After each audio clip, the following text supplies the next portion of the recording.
Assalamualaikum warahmatullahi wabarakatuh. Bismillah. Alhamdulillahi rabbil alamin. Wassalatu wassalamu ala asyrafil anbiya'i wal mursalin wa ala alihi wa sahbihi. Alhamdulillah, bersyukur kita kehadirat Allah Subhanahu wa taala kerana dengan limpah dan kurnianya dapat kita bersama lagi pada hari ini. Ini kelas harfiah saya online yang keempat. Yang pertama hari itu pada 10 Mei dan minggu lepas saya adakan kelas pada hari Isnin. InsyaAllah pada hari Ahad, tapi minggu lepas disebabkan kita menyambut Aidilfitri pada hari Ahad, maka kita adakan kelas pada hari Isnin. Jadi bagi yang baru, saya ucapkan selamat datang. Assalamualaikum warahmatullahi wabarakatuh.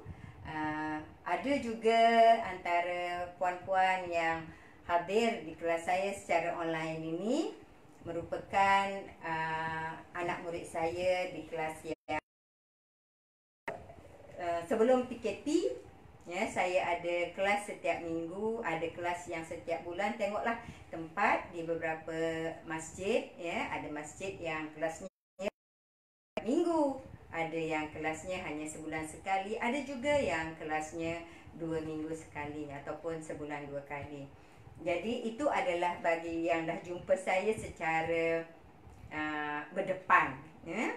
Ada juga yang hanya jumpa di online. Mungkin hari ini ada kawan-kawan baru, ataupun maksud saya kawan lama saya yang dulu sama-sama di sekolah rendah yang menonton saya pada hari ini. Saya ucapkan selamat datang. Dan bagi puan-puan yang sudi mengikuti kelas saya secara online ini, saya ucapkan jazakumullah khairan katsiran. Semoga usaha ini menjadi usaha amal saleh kita, Kerana kita pertama sekali kita menuntut ilmu, dan juga mungkin ada yang nak berkongsi, yang nak menegur, ataupun ada nak dibetulkan, penambah baikkan bagi kelas-kelas ini. Puan-puan boleh aja personal FB, personal message saya dekat FB saya. Itu page saya, Jom Cinta Quran, itu adalah page saya. Dan kalau FB saya ialah Ustazah Umi, jadi boleh aja buat personal message kepada saya, ataupun kalau itu boleh diberitahu secara umum, silakan. Jadi apa yang saya sebenarnya bila kita kena PKP, saya first kena PKP, kemudian ada anak murid saya yang kata tak apa Ustazah, masa tu kan sebelum Ramadan, nanti Ramadan kita mula kelas semula, tapi sekarang dah hari raya pun, dah Aidilfitri pun, kita masih belum boleh lagi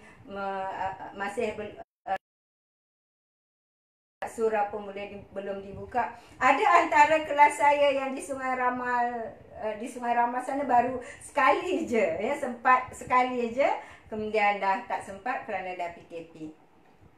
Jadi hikmahnya ada. Bagi saya sendiri hikmahnya, kalau dulu sebelum PKP saya tak pernah terfikir pun nak buat kelas harfiah online ini. Tak pernah terfikir kerana saya kata seminggu ada berapa kelas, pergi sana pergi sini, badan pun tak bertenang, tak kuat nak pergi banyak kelas, tapi nak buat online lagi. Tapi alhamdulillah, bila kita sesuatu yang berlaku pada kita itu kita ambil positif, Allah akan buka, minta dengan Allah, Allah akan buka jalan untuk kita. Dan bagi saya, walaupun bagi setengah orang mungkin tak beri kesan sangat, tapi bagi saya ini adalah satu usaha dan satu peluang yang saya dapat untuk saya sampaikan pembelajaran harfiah ini secara online. Mungkin ini hanya baru kelas yang keempat. Ada juga hari itu yang minta Lebih lagi lah Ustazah, tak akan seminggu sekali saja buat masa ni. Itu dulu ya, seminggu sekali. Yang pentingnya kita berterusan. Baik puan-puan yang dikasih sekalian, kelas harfiah ini apa? Bagi yang baru ya, bagi yang baru, kelas harfiah ini kita belajar kalimah-kalimah Quran itu satu per satu, word by word ya, satu per satu. Jadi mungkin bagi setengah orang tujuannya untuk apa? Tujuannya untuk kita memahami Al-Quran. Jadi saya sendiri mengambil masa bertahun-tahun untuk belajar. InsyaAllah bila kita dengar ayat itu kita tahu. Kerana kita dah biasa harfiah, kita terus faham. Tapi ada jugalah kalimah-kalimah yang kita tidak mahir, tidak tahu, boleh untuk mempelajarinya. Baik puan-puan, jadi kita belajar satu persatu. Kalau kelas saya yang dah ini kali keempat ya, bagi puan-puan yang dah banyak kali tengok, janganlah rasa jemu ya. Rasa anggap ini sebagai ulang kaji, sebagai kita kata saya nak memperkenalkan kelas saya. Kelas saya yang pertama itu ialah saya dah harfiahkan kalimah syahadah yang pertama.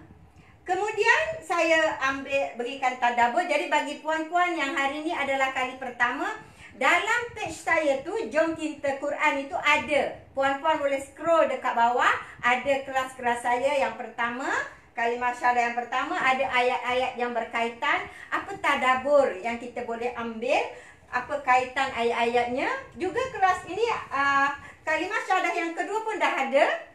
Kalimah syahadah yang kedua, dan ta'awuz. Itu yang ketiga yang saya adakan pada hari Isnin lepas ya, kerana hari Ahad hari raya pun dah ada di situ ya. A'udzubillahi minasyaitonirrajim. Dan ada iktibar ya, ayat-ayat yang berkaitan yang saya kaitkan dengan penyampaian saya.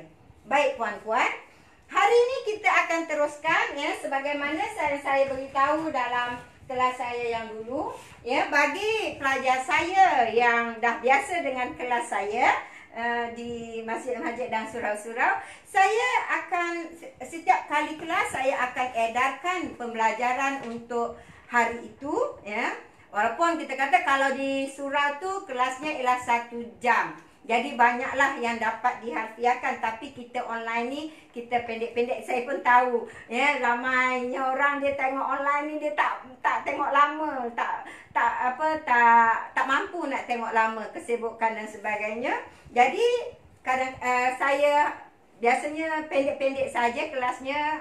Mula-mula hari tu dalam 20 minit saja. Mungkin minggu lepas agak panjang sikit kerana kita ada kaitkan dengan takbir raya, kerana masa tu ialah Idul Fitr ya. Ini kalau murid-murid saya yang hadir kelas saya, biasanya saya akan setiap kali kelas mereka akan dapat ini untuk mereka tuliskan ya, makna-maknanya. Mungkin bagi puan-puan kata, oh awal-awal ni mungkin semuanya boleh mudah ingat ya, tapi nanti dah banyak. Saya berdoa dan berharap ya kelas ni akan berterusan lagi walaupun dah habis PKP nanti, supaya nanti dia tersimpan di sana. Kalau satu hari puan-puan teringat, oh aku ni nak belajar harfiah, boleh aja tengok balik ya kelas-kelas yang tersimpan di sana ya. Mungkin satu hari nak kenalkan pada anak cucu ya, boleh aja ya rujuk di sana dekat page saya Jom Cinta Quran. Dan saya dah umumkan di kelas yang lepas, bagi kalau puan-puan nak dapatkan ya, nak dapatkan soft copy yang seperti begini, dan puan-puan boleh print sendiri. Ini email saya mawarwani62, jelaslah tak lahir tahun 62 @gmail.com ya. Boleh je mail di sana, beritahu saya. Ada yang juga dah email. Itu adalah orang yang dah biasa dengan kelas saya juga. Okey, jadi hari ini kita akan sambung kelas kita dengan basmalah. Tajuknya di sana kelas hari ini, itu kelas yang keempat dalam PKP, ialah basmalah. Itu apa dia basmalah? Ialah bacaan Bismillahirrahmanirrahim. Okey puan-puan, sini ya, puan-puan lihat di sini basmalah sebenarnya tulisan asalnya ialah B dan ismi. B dan ismi. Tapi begitulah Al-Quran itu penulisannya, ya, asalnya kalau kita ismun. Tapi kenapa jadi ismi? Tidak isma, tidak ismu. Kerana B namanya, kalau kita tengok hari itu kita belajar sedikit bahasa Arab. Semua kalimah bahasa Arab sama ada dia terbagi termasuk dalam isim, fi'il ataupun harf. Jadi yang harf ini salah satunya ialah bahagian harf ini adalah namanya harful jar. Apa dia harful jar? Harful jar itu ialah harf yang membaris bawahkan isim selepasnya. Jadi bismi, dia tak akan jadi bismu atau bisma, ya, bismi. Jadi kita terus kepada harfiahnya. B dengan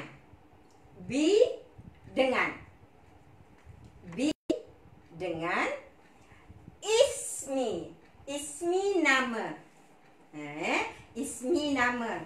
Kalau kita tengok dulu anak-anak kita, tadika dia belajar ma ismuka, ma ismuki, siapa nama engkau, awak lelaki, siapa nama awak perempuan. Jadi ismut, kenapa ismuka? Ya, itu kalau dia asalnya ismu, tapi tadi sebab ada B dia jadi ismi, jadi ismi nama. B dengan ismi nama, Allahi Allah. Jadi bismi dengan nama Allah. Ar-Rahmani, yang maha pemurah itu. Kenapa ada itu? Ini ada alif lam. Kalau dalam bahasa Arabnya ialah alif lam ta'rif ataupun ma'rifah. Bila bahasa Arab ni, perkataan-perkataan isim ni ada yang ma'rifah, ada yang nakirah. Kalau ini ada alif lam tu ma'rifah. Jadi dalam kita memaknakan, bila ada alif lam tu dia ada itu. Kalau kata dalam bahasa Inggerisnya the book, al-kitabu, kitab itu. Jadi itu bila terjemahkan dia yang maha pemurah itu. B dengan ismi nama Allahi Allah, Ar-Rahmani, yang maha pemurah itu, Ar-Rahimi, yang maha penyayang itu. Jadi ini merupakan sifat Allah yang maha pemurah itu, dan Ar-Rahimi, yang maha penyayang itu. Baik puan-puan, itu harfiahnya basmalah untuk hari ini. Dan kalau kita tengok dalam Al-Quran, basmalah ini ataupun Bismillahirrahmanirrahim itu merupakan ayat yang pertama dari surah Al-Fatihah. Surah Al-Fatihah surah yang keberapa? Surah yang pertama. Saya ulang lagi, Al-Quran ada berapa surah? 114 surah. Jangan sebut 30, 30 tu juzuk. 114 surah. Dan surah yang pertama ialah Al-Fatihah. Nanti dia nyanyi lagi Al-Baqarah. Itu yang kedua. Jadi yang pertama surah Al-Fatihah, yang Allah beritahu dalam Al-Quran. Al-Fatihah itu dia ada 7 ayat. Dia ada 7 ayat surah Al-Fatihah. Dan yang pertama ialah Bismillahirrahmanirrahim. Dan ini merupakan salah satu ayat yang pertama dari surah Al-Fatihah. Yang mana Allah beritahu, kalau puan-puan kita rujuk pada ayat Quran, kalau puan-puan ada Quran di sisi puan-puan, boleh rujuk dalam dalam surah Al-Hijr. Tadi kan yang pertama Al-Fatihah, Al-Baqarah, dan yang seterusnya surah yang ke-15.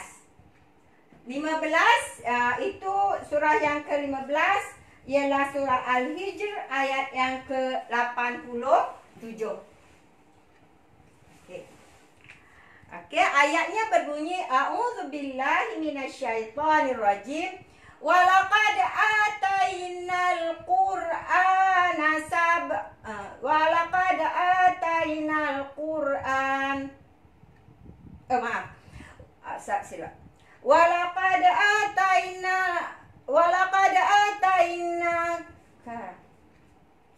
Walaqad atainaka sab'an minal mathani wal Qur'anal azim. Dan sesungguhnya telah kami turunkan kepada engkau ya Muhammad sab'an minal mathani, 7 yang diulang-ulang. Sab'an 7, al-mathani yang diulang-ulang, dan Al-Quranul Azim. Jadi ayat Fatihah itu ada 7, dan yang pertama ialah basmalah, 7 yang diulang-ulang. Puan-puan, Al-Quran ini adalah mukjizat. Kita baca Fatihah tu memang Allah beritahu itu adalah yang diulang-ulang. Satu hari berapa kali minimum? 17 kali. Kenapa? Sebab kita solat 17 rakaat sehari semalam yang wajib. Minimal 17 kali. Belum lagi nanti solat sunat dan sebagainya. Jadi diulang-ulang, mukjizat.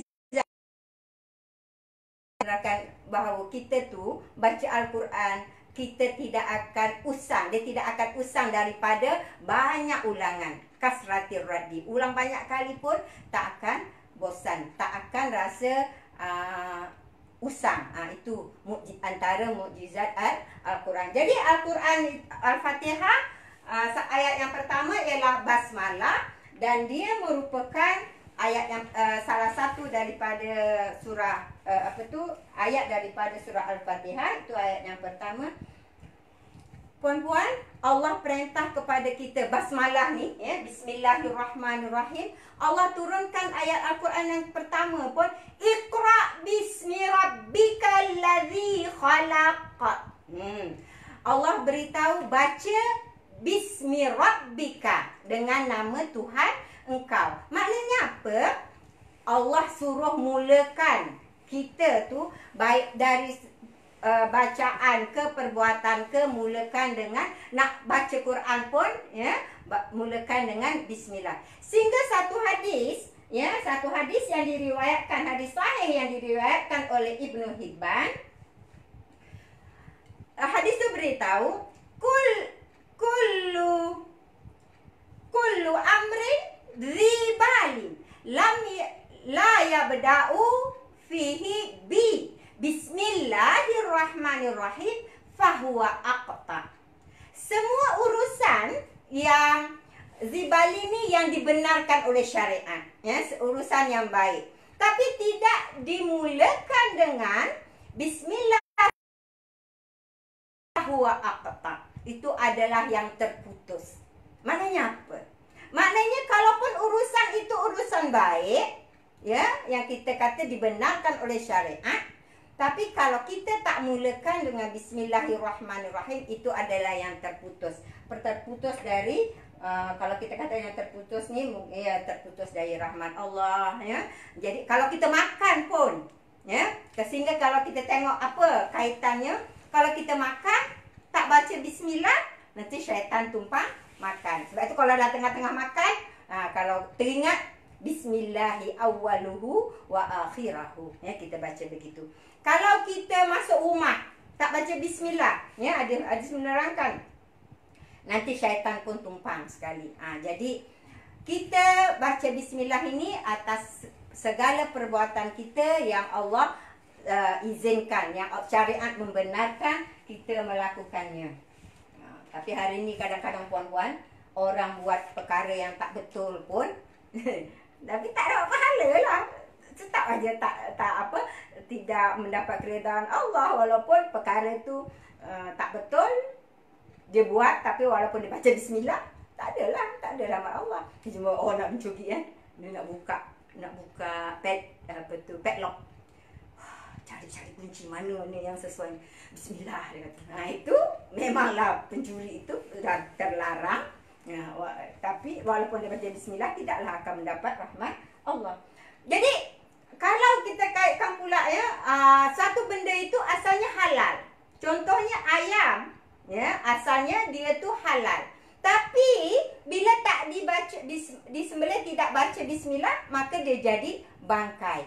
Jadi asalnya betul, asalnya haiwan itu halal, tapi dah tak dibacakan bismillah, maka dia jadi bangkai dan tak boleh dimakan, jadi haram. Jadi kita nampak di sini bahawa pentingnya kita tu membaca Bismillahirrahmanirrahim atas perbuatan-perbuatan yang kita lakukan.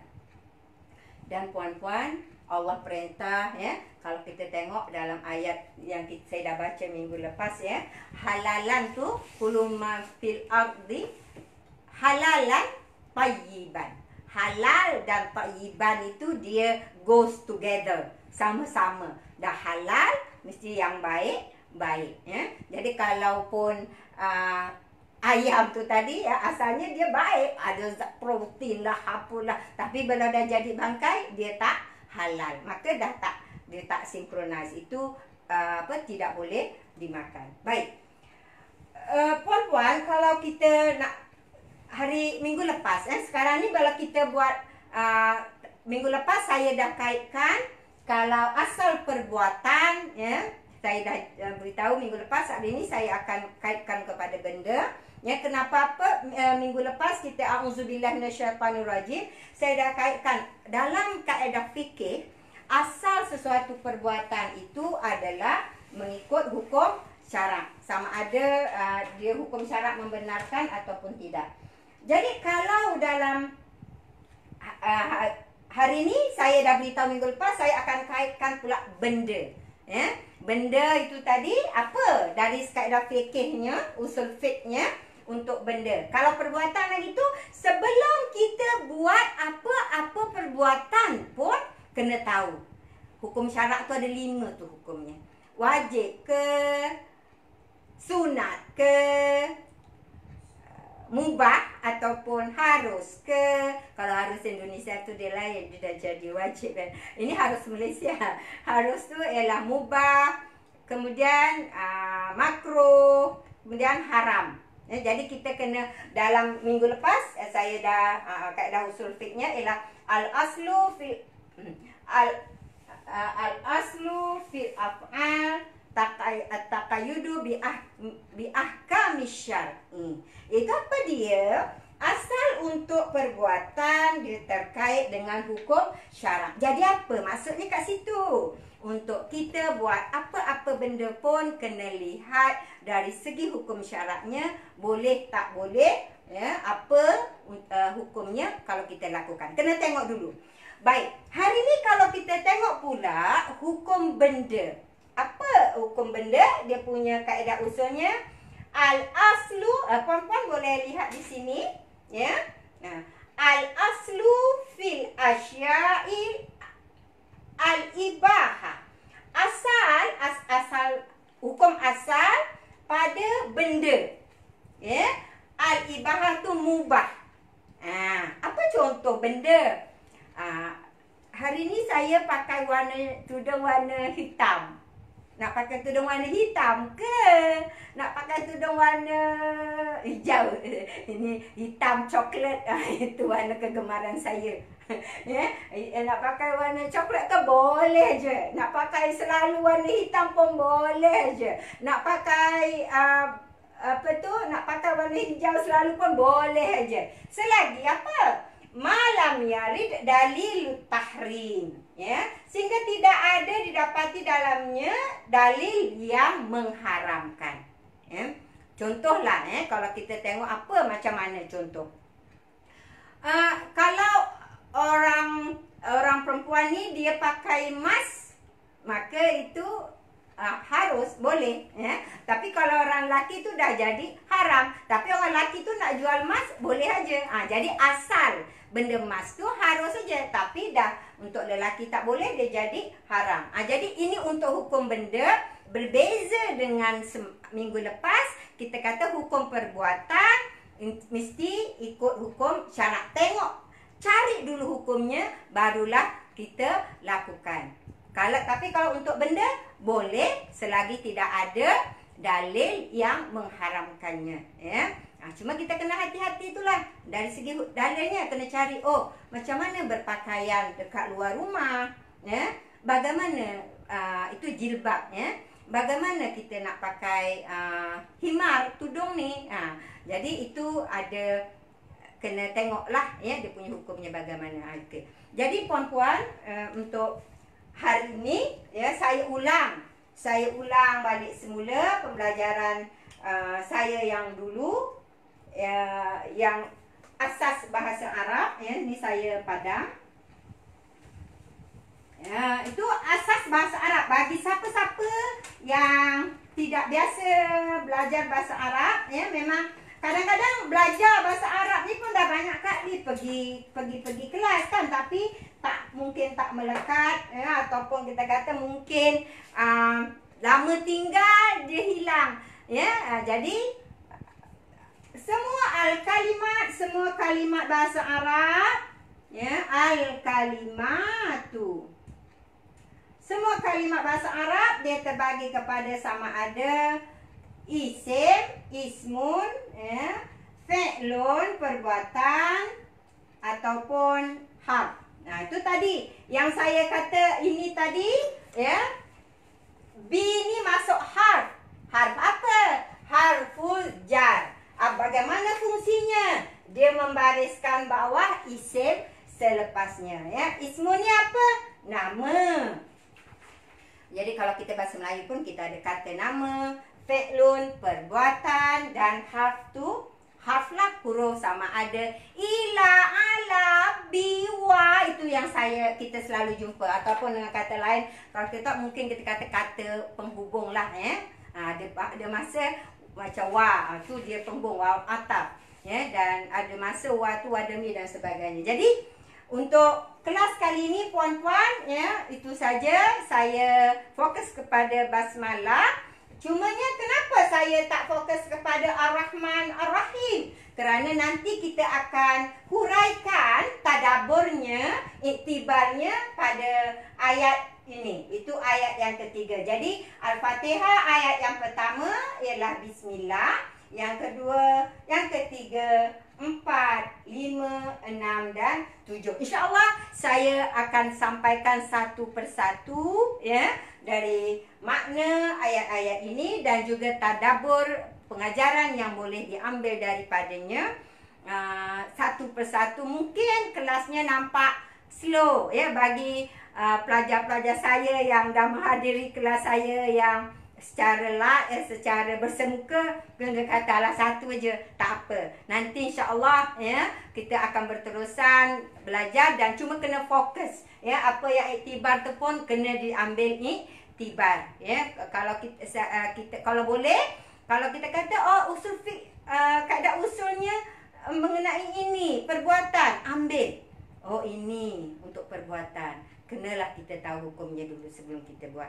Untuk benda, boleh aja selagi tidak ada yang mengharamkannya. Itu berbeza. Okey puan-puan, setakat itu dulu kelas kita pada hari ini. Saya terima kasih kerana menonton. Saya ucapkan jazakumullah khairan kathiran. Semoga kita bertemu lagi di lain kelas. Saya akhiri dengan wabillahi taufiq wal hidayah. Wassalamualaikum warahmatullahi wabarakatuh.